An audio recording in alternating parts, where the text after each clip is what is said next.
بالله من الشيطان الرجيم. بسم الله الرحمن الرحيم. السلام علیکم ورحمۃ اللہ وبرکاتہ۔ سورۃ الانفال آیت نمبر 49 سے 53۔ ان الحمد للہ والصلاة والسلام علی رسول اللہ اما بعد۔ اعوذ باللہ السمیع العلیم من الشیطان الرجیم من ہمزہ ونفخہ ونفثہ۔ اذ یقول المنافقون والذین فی قلوبہم مرض غر ہؤلاء دینہم وَمَن يَتَوَكَّلْ عَلَى اللَّهِ فَإِنَّ اللَّهَ عَزِيزٌ حَكِيمٌ۔ وَلَوْ تَرَىٰ إِذْ يَتَوَفَّى الَّذِينَ كَفَرُوا الْمَلَائِكَةُ يَضْرِبُونَ وُجُوهَهُمْ وَأَدْبَارَهُمْ وَذُوقُوا عَذَابَ الْحَرِيقِ ذَلِكَ بِمَا قَدَّمَتْ أَيْدِيكُمْ وَأَنَّ اللَّهَ لَيْسَ بِظَلَّامٍ لِّلْعَبِيدِ۔ كَدَأْبِ آلِ فِرْعَوْنَ وَالَّذِينَ مِن قَبْلِهِمْ كفروا بآيات الله فأخذهم الله بذنوبهم إن الله قوي شديد العقاب۔ ذلك بأن الله لم يكن مغيرا نعمة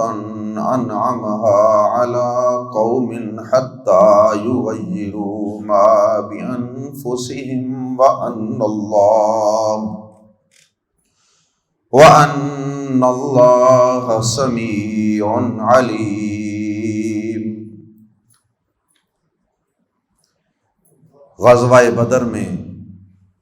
مسلمان انتہائی بے سر و سامانی کی حالت میں تھے،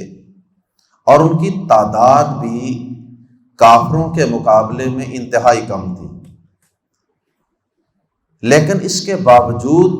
ان کا اللہ پہ توکل تھا، اللہ کی نصرت پہ، اللہ کی مدد پہ ان کو پورا یقین تھا،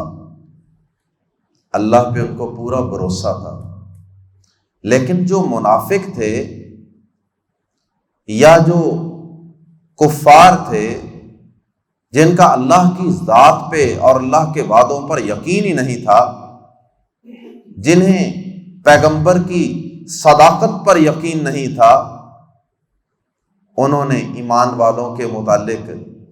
بڑے عجیب و غریب قسم کے کومنٹس دینے شروع کر دیے۔ انہوں نے کہا کہ یہ تو دیوانے اور پاگل ہیں، ان کے دینی جذبے نے ان کو آج پاگل بنا دیا، یہ آج مارے جائیں گے۔ ان کو پتہ ہی نہیں ہے کہ کافروں کی تعداد کتنی ہے، یہ کس طرح مقابلہ کریں گے، بس یہ دیوانے ہو گئے، ان کا دماغ چل گیا ہے۔ اور یہ ہر دور کے اندر، ہر پیغمبر کے دور میں ایمان والوں کو کافر اسی قسم کی باتیں کرتے چلے آئے ہیں۔ لیکن یہ کافر اور یہ منافق جن کے دلوں میں یقین اور ایمان کی نعمت نہیں ہوتی، اللہ پہ بھروسے کی دولت ان کو نصیب نہیں ہوتی، یہ نہیں سمجھ سکتے کہ یہ ایمان کیا چیز ہے، ایمان کی لذت کیا ہے، اور اللہ پہ بھروسہ اور یقین کتنی بڑی نعمت ہے۔ کیونکہ وہ اس نعمت سے محروم ہیں تو انہوں نے پھر اسی قسم کی باتیں کرنی ہیں۔ اللہ رب العزت نے سب سے پہلے تو ان منافقین کا ان مخلص صحابہ کے متعلق اور ان کے جذبہ ایمانی پر جو اعتراض تھا اس کا تذکرہ کیا، اور پھر ایمان والوں کا اللہ پہ توکل اور بھروسہ اس کا اللہ رب العزت نے تذکرہ کیا ہے پہلی آیت کریمہ میں۔ یہ یہاں تک تو کفار کے ظاہری حالات تھے، دنیا کی زندگی کے حالات تھے کہ وہ کیا کیا میدان میں کر رہے تھے، ایمان والوں کے متعلق کیا کیا کہہ رہے تھے۔ اس کے بعد اگلی آیت کے اندر اللہ رب العزت نے ان کافروں کی موت کے کچھ احوال کا تذکرہ کیا کہ جب ان کو موت آئے گی تو اس وقت بھی ان کی خیر نہیں ہوگی، اس وقت بھی فرشتے ان کی دبروں پہ، ان کی پیٹھوں پہ اور ان کے منہوں پہ تمانچے مار رہے ہوں گے، اور بڑی سختی کے ساتھ، بڑی ذلت و خواری کے ساتھ ان کی روح کو قبض کر رہے ہوں گے، جیسا کہ حضرت براء بن عازب رضی اللہ تعالی عنہ کی مشہور حدیث ہے جس میں مومن اور کافر کی جان کنی کا، جان نکالے جانے کا منظر بڑی تفصیل سے بیان کیا گیا ہے، مسند احمد کے اندر موجود ہے۔ اس میں براء بن عازب رضی اللہ تعالی عنہ بیان کرتے ہیں کہ اللہ کے رسول صلی اللہ علیہ وسلم نے فرمایا کہ جب فرشتے ان کافروں کی جان، روح قبض کرنے کے لیے آتے ہیں تو وہ کہتے ہیں اخرجی اخرجی ایتھا النفس الخبیثہ، اے خبیث روح باہر نکل، اور پھر اس کے جسم سے اس روح کو زبردستی نکالا جاتا ہے، تمانچے مار مار کے، جیسے کسی مجرم کو دنیا کے اندر بھی کوئی پولیس گرفتار کرتی ہے تو اس کی تذلیل کرتے ہوئے عام طور پہ اس کو گرفتار کیا جاتا ہے، اور یا لوگ کسی مجرم کو پکڑ لیں تو لوگ مارتے ہوئے اس کو لے کے جا رہے ہوتے ہیں، تو نبی صلی اللہ علیہ وسلم نے فرمایا فرشتے کہتے ہیں اے خبیث روح باہر نکل، اور پھر اس کے بعد آپ نے مثال دے کے سمجھایا کہ جس طرح ایک اونی کپڑا ہو یا اون ہو اور ایک گرم سلاخ ہو، تو آپ اس گرم سلاخ کو اس اون کے اندر داخل کر دیں، اور پھر آپ اس طرح وہ اونی کپڑا جو ہے یا اون جو ہے اس کے ساتھ اس سلاخ کو پکڑ لیں، اور پھر آپ اس کے بعد اس گرم سلاخ کو جب باہر نکالیں گے کیا حالت اور کیفیت ہوگی؟ وہ اون جو ہے وہ اس کے ساتھ چمٹ جائے گی، تو یہ لوہے کی سلاخ جب باہر نکلے گی تو اس اون کو پاش پاش کر دے گی، اس کو جلا بھی دے گی، اس کو ٹکڑے ٹکڑے بھی کر دے گی، اس کا حلیہ اور شکل ہی بگاڑ دے۔ تو یہ کافروں کی جان کنی کا منظر یہاں بیان کیا گیا ہے۔ بطور خاص یہ غزوہ بدر کے تناظر میں بھی اس آیت کو سمجھا جا سکتا ہے۔ بعض مفسرین نے لکھا کہ جب یہ کافر مسلمانوں کی طرف لڑائی کے لیے بڑے غزوہ بدر میں، تو کافر پیچھے سے مار رہے تھے، جب یہ مسلمانوں کی طرف بڑھے تو فرشتے اس وقت ان کے منہوں پہ مار رہے تھے، اور جب انہوں نے آگے سے فرشتوں کی شکل میں اللہ کی مدد دیکھی تو انہوں نے پھر بھاگنا شروع کر دیا، پھر فرشتوں نے پیچھے سے مارا۔ تو بہرحال غزوہ بدر ہو یا عام حالات میں کافروں کی جان اسی طرح ہی نکال لی جاتی ہے۔ اس کے بعد اگلی آیات کے اندر اللہ پاک نے بتایا کہ یہ ان کے اپنے اعمال کی سزا ہے، اللہ پاک کسی پہ ہرگز ظلم نہیں کرنے والا۔ اللہ نے یہ ظلم نہیں کیا بلکہ انہوں نے خود اپنی جانوں پہ ظلم کیا، اسلام اور پیغمبر اسلام کی مخالفت کر کے۔ اور پھر آخر میں اللہ پاک نے فرمایا کہ یہ ویسے ہی ہے جیسے آل فرعون تھی، اور جو اس سے پہلے جو لوگ گزرے ہیں، فرعون اور اس سے پہلے، ان لوگوں نے بھی ایسے کیا، اللہ کی آیات کو جھٹلایا بھی اور ان کی مخالفت کی، پیغمبروں کی مخالفت میں کھڑے ہوئے، تو اللہ نے ان کے گناہوں کی بدولت انہیں پکڑ لیا۔ نبی صلی اللہ علیہ وسلم کا فرمان بھی ہے، آپ نے فرمایا کہ اللہ تعالیٰ فرماتے ہیں یا عبادی انی حرمت الظلم علی نفسی، اے میرے بندو میں نے ظلم کو اپنے اوپر حرام کر لیا، میں ظلم نہیں کرتا اپنے بندوں پہ، اور میں نے بندوں پر بھی یہ حرام کر دیا ہے کہ وہ ایک دوسرے پر ظلم زیادتی کریں۔ اور پھر نبی صلی اللہ علیہ وسلم فرماتے ہیں کہ اللہ تعالیٰ فرماتے ہیں کہ میں تو تمہارے کیے ہوئے اعمال کو ہی محفوظ کر رہا ہوں، اور قیامت والے دن اگر تو تمہیں اپنے نامہ اعمال کے اندر کوئی خیر بھلائی نظر آئے تو اس پہ اللہ کا شکر ادا کرنا۔ اور اللہ تعالیٰ فرماتے ہیں کہ اگر تمہیں قیامت کے دن اپنے نامہ اعمال میں اس کے خلاف کوئی چیز نظر آئے تو پھر اپنے ہی نفس کو ملامت کرنا، اللہ پاک کا اس میں کوئی قصور نہیں ہوگا۔ اللہ ہم سب کو قیامت کے دن کی رسوائیوں سے محفوظ فرمائے۔ آئیے قرآن مجید کے الفاظ میں پڑھتے ہیں۔ اذ یقول المنافقون، جب منافقین کہہ رہے تھے، والذین، اور وہ لوگ، فی قلوبہم، جن کے دلوں میں مرض، ایک بیماری تھی، یعنی کفر کی بیماری تھی، مشرکین، یہودی یا نئے نئے مسلمان ہونے والے، کمزور ایمان والے مسلمان، کوئی بھی اس سے مراد ہو سکتا ہے، جس کا ایمان مضبوط نہیں تھا، ان سب نے کہا غرہ، مخلص صحابہ کے متعلق کہا، کیا کہا؟ غرہ، دھوکہ دیا ہے، دھوکے میں ڈال دیا ہے، ہؤلاء، ان لوگوں کو،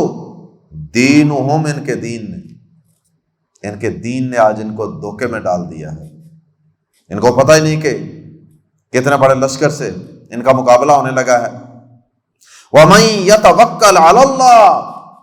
اللہ پاک نے پھر آگے تبصرہ فرمایا ہے ایمان والوں کی طرف سے، فرمایا وَمَن يَتَوَكَّلْ عَلَى اللَّهِ، اور جو کوئی اللہ پر بھروسہ کرے، فَإِنَّ اللَّهَ، تو یقیناً اللہ، عزیز، سب پر غالب ہے، حکیم، کمال حکمتوں والا ہے۔ انہیں اللہ کی حکمتوں کا، اللہ کی مدد کا، اللہ کے توکل اور بھروسے کا کیا علم ہے ان کافروں کو؟ ایمان والے کسی دھوکے میں مبتلا نہیں ہیں، اللہ پاک کے اوپر ان کو یقین ہے، بھروسہ ہے۔ وَلَوْ تَرَىٰ، کافروں کی جان کنی کا منظر، وَلَوْ تَرَىٰ، وَلَوْ، اور لو کا معنی اگر بھی ہوتا ہے کاش بھی، وَلَوْ، اور کاش، تَرَىٰ، تو دیکھے، اذ، جب، یتوفا، جان قبض کرتے ہیں، فوت کرتے ہیں یا جان قبض کرتے ہیں، الذین کفروا، ان لوگوں کی جنہوں نے کفر کیا۔ کون جان قبض کرتے ہیں؟ الملائکۃ، فرشتے۔ اور کاش تو دیکھے جب فرشتے ان لوگوں کی جان قبض کرتے ہیں جنہوں نے کفر کیا۔ کاش، سنی ہوئی بات تو سنی ہوئی ہوتی ہے نا، کاش کہ تو وہ منظر دیکھ سکے۔ یضربون، وہ مارتے ہیں، وجوہ، وجہ ان کی جمع وجوہہم، ان کے چہروں پر، وادبارہم، دبر کی جمع ادبار، اور ان کی پشتوں پر، ان کی پیٹھوں پر، وذوقوا، اور کہتے ہیں وذوقوا، اور چکھو، عذاب الحریق، جلنے کا عذاب، اور کہتے ہیں جلنے کا عذاب چکھو، یعنی جہنم کا، جہنم کی آگ میں تمہیں پھینکا جانے لگا ہے۔ ذالک، یہ بازر بھی اس کے بدلے میں ہے یا اس وجہ سے ہے، ما، جو قدمت، آگے بھیجا، ایدیکم، تمہارے ہاتھوں نے، یہ تمہارے ہاتھوں کی کمائی ہے۔ وَأَنَّ اللَّهَ، اور بے شک اللہ، لیسا، نہیں، ظلامن، ظلامن کا لفظی معنی ہے بہت ظلم کرنے والا، مبالغہ ہے، لیکن جب لیسا ساتھ آ گیا اور بازر بھی آ گیا تو پھر یہ جو مبالغہ ہے یہ نفی میں، منفی میں، جو نیگیٹو الفاظ ہیں نا، لیسا اور بازر بھی، یہ ان میں منتقل ہو جائے گا، اس لیے ہم اس کا ترجمہ کریں گے لیسا بظلامن، ہرگز ظلم کرنے والا نہیں، للعبید، بندوں پر، اللہ تعالیٰ بندوں پر کچھ بھی ظلم کرنے والا نہیں۔ تو یہ انسان کی اپنی کمائی ہے۔ کدأبی، اصل میں یہاں ایک لفظ حذف ہے، دأبہم، ان کا معاملہ، کدأبی، معاملے کی طرح ہے، ان کا حال یا ان کا معاملہ، کدأبی آل فرعون، آل فرعون کے حال کی طرح ہے، والذین، اور ان لوگوں کی طرح، اور ان لوگوں کے حال کی طرح جو من قبلہم، اور جو ان سے پہلے تھے، کفروا بآیات اللہ، انہوں نے اللہ کی آیات کا انکار کیا، فأخذہم اللہ، تو پکڑ لیا انہیں اللہ نے، بادربی وجہ سے، سبب سے، ذنوبہم ان کے گناہوں کے، تو اللہ نے ان کے گناہوں کی بدولت انہیں پکڑ لیا۔ قوم عاد، سمود، آل فرعون وغیرہ، ان کا معاملہ بھی ویسے ہی ہے۔ ان اللہ، بے شک اللہ، قوی، پہلے اللہ آسمان سے عذاب نازل کرتا تھا، اب اللہ نے مجاہدین کے ذریعے ان پہ عذاب نازل کیا ہے۔ ان اللہ، بے شک اللہ، قوی، بہت قوت والا ہے، شدید العقاب، بہت سخت عذاب دینے والا ہے۔ اللہ پاک نے ان پہ بڑے انعام کیے ہوئے تھے، بڑی نعمتیں دی تھی، ان کو چودراہٹیں اور ان کو سرداریاں عطا کی ہوئی تھی قبیلوں کی، لیکن انہوں نے ان کی ناقدری کی۔ اور اللہ پاک کا یہ قاعدہ قانون نہیں ہے کہ جب تک کوئی قوم ناشکری نہ کرے، کفر نہ کرے، اللہ کی بغاوت نہ کرے، بد عمالیوں پہ نہ اتر آئے، اللہ پاک کبھی بھی کسی قوم سے اپنی نعمتیں چھیننا نہیں کرتا، اللہ نعمتیں واپس نہیں لیتا۔ ہاں، جب کوئی قوم اندر سے بدل جائے، اس کا دل، اس کی سوچ، اس کا عقیدہ، اس کا عمل بدل جائے، تو پھر اللہ پاک اپنی نعمتیں واپس چھین لیتا ہے، اور اللہ پاک پھر ان پہ عذاب مسلط کر دیتا ہے۔ ذالک، یہ بازر بھی اس لیے ہے کہ اس وجہ سے، ان اللہ، کے بے شک اللہ، لم یکونو تھا، اصل میں یکونو کا نون گر گیا، واو اور نون دونوں گر گئے، لم یکو، کبھی نہیں تھا، ذالک بان اللہ، یہ اس لیے کہ بے شک اللہ، لم یکو، کبھی نہیں تھا، مغیرن، بدلنے والا، نعمتن، وہ نعمت، انعما، جو اس نے انعام کی، ہاں، اس پر، یا جس نعمت کو اللہ نے انعام کیا، جو نعمت اللہ نے عطا کی، اللہ اس نعمت کو ہرگز کبھی بھی بدلنے والا نہیں ہے۔ علی قوم، کسی قوم پر، جو اس نے کسی قوم پر کی ہو، انعمہا علی قوم، جو نعمت اس نے کسی قوم پہ کی ہو، حتی، یہاں تک کہ یغیرو، وہ بدل دیں، یہاں تک کہ وہ بدل دیں، ما، جو، بی، میں، انفسہم، ان کے دلوں میں، یہاں تک کہ جو ان کے دلوں میں ہے وہ اس کو بدل دیں، یعنی دلوں میں ایمان تھا، کفر میں بدل دیں، دلوں میں شکر کے جذبات تھے، اس کو ناشکری میں بدل دیں، حتی یغیروا ما بانفسہم، وان اللہ، اور بے شک اللہ، سمیع، سب کچھ سننے والا، علیم، سب کچھ جاننے والا ہے، سب سنتا ہے، سب دیکھ رہا ہے، سب جانتا ہے وہ کون کیا کر رہا ہے، کس کی کس وقت پکڑ کرنی ہے، کس سے کب نعمتیں چھین لینی ہے۔ عام طور پہ اس آیت کا مفہوم اور تفسیر اور طریقے سے کی جاتی ہے۔ علامہ اقبال کا شعر بھی سنا جاتا ہے، خدا نے آج تک اس قوم کی حالت نہیں بدلی، نہ ہو جس کو خیال آپ اپنی حالت کے بدلنے کا۔ تو اس آیت کا مفہوم یہ نہیں ہے، اگرچہ وہ بات اپنی جگہ ٹھیک ہے کہ انسان خود کوشش کرے تو اللہ بھی پھر بندے کو تبدیل کرتا ہے، ہدایت دیتا ہے، لیکن ان آیات کا یہ مطلب نہیں ہے۔ ان آیات کا مطلب یہ نہیں ہے کہ اللہ تعالیٰ بندے کو اس وقت نعمت عطا کرتے ہیں جب وہ خود نعمت کے اہل ثابت کرے اپنے آپ کو، نہیں، یہ مطلب نہیں۔ اللہ تعالیٰ نعمتیں پہلے ہی عطا کر دیتا ہے بغیر کسی میرٹ کے بھی، اس کے بعد اللہ پاک وہ نعمت واپس نہیں چھینتا جب تک بندہ اللہ تعالیٰ کی شکر گزاری کرتا رہے اور اپنی اس پہلی حالت پر، ایمان والی، فرما برداری والی حالت پر قائم رہے، تو اللہ اس وقت پہ نعمتیں چھینتا ہے جب انسان بدل جائے۔ وآخر دعوانا ان الحمد للہ رب العالمین، سبحانک اللہم وبحمدک، اشہد ان لا الہ الا انت، استغفرک واتوب الیک۔